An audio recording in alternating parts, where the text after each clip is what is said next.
La sicurezza alimentare e la nutrizione sono in cima alle priorità dei cittadini europei. Scienza e tecnologia hanno un ruolo importante nell'obiettivo di soddisfare il fabbisogno alimentare globale, così come nel garantire cibi sicuri e controllati sulle nostre tavole.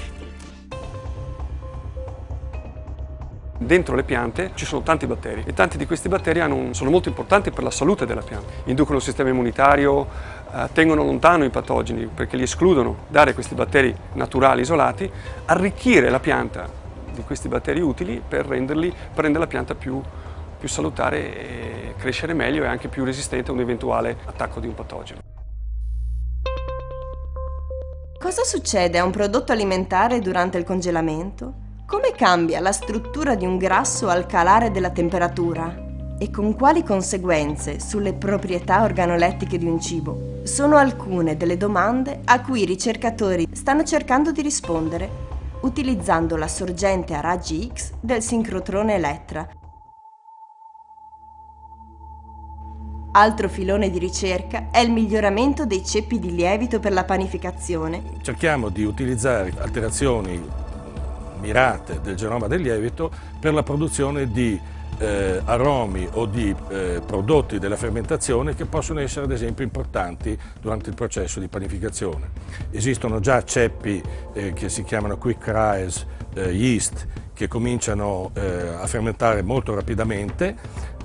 Attraverso le nostre tecnologie si potrebbe migliorare la rapidità con cui questi ceppi cominciano subito a fermentare l'impasto, non solo ma anche a temperature più elevate.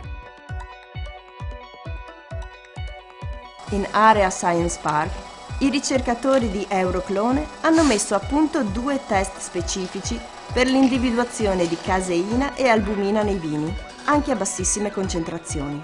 Nel processo di vinificazione vengono utilizzati l'albumina dell'uovo o la caseina del latte. Normalmente non se ne trova più traccia al momento dell'imbottigliamento, ma non si può escludere con certezza che in alcuni casi possano rimanere residui.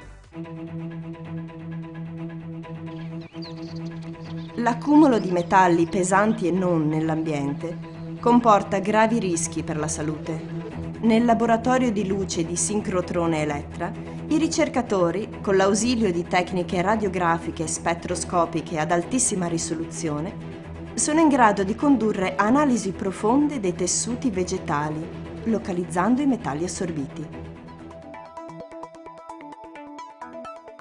Nei laboratori della Dr. Share, un gruppo di ricercatori lavora quotidianamente alla formulazione di ricette e processi di produzione che garantiscano scientificamente sicurezza e piacevolezza di un'ampia gamma di prodotti da forno che utilizzano come materia prima farine alternative prive di glutine. L'attività di ricerca punta a ottenere un prodotto gluten-free di una qualità che si avvicini il più possibile a quella dei prodotti tradizionali con frumento, garantendo la sicurezza per il consumatore celiaco.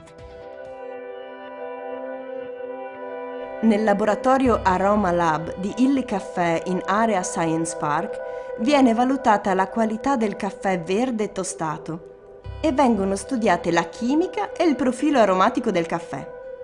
La sua carta di identità segnala circa 1500 note caratteristiche chimiche. Studiarlo vuol dire coinvolgere genetica, agronomia, botanica, fisica, matematica, chimica, biochimica, biologia, ingegneria, fisiologia e psicologia. Perché in certe aree del mondo si privilegiano alcuni cibi e sapori, mentre altrove le preferenze sono completamente diverse?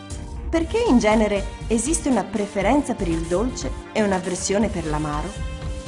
La risposta potrebbe venire dalla genetica del gusto, tema di ricerca molto moderno che ci permette di conoscere meglio anche le nostre tradizioni e la nostra cultura alimentare, per capire anche come la memoria culturale, passando dalla genetica, influisca attraverso un'evoluzione millenaria sul cibo prodotto e consumato oggi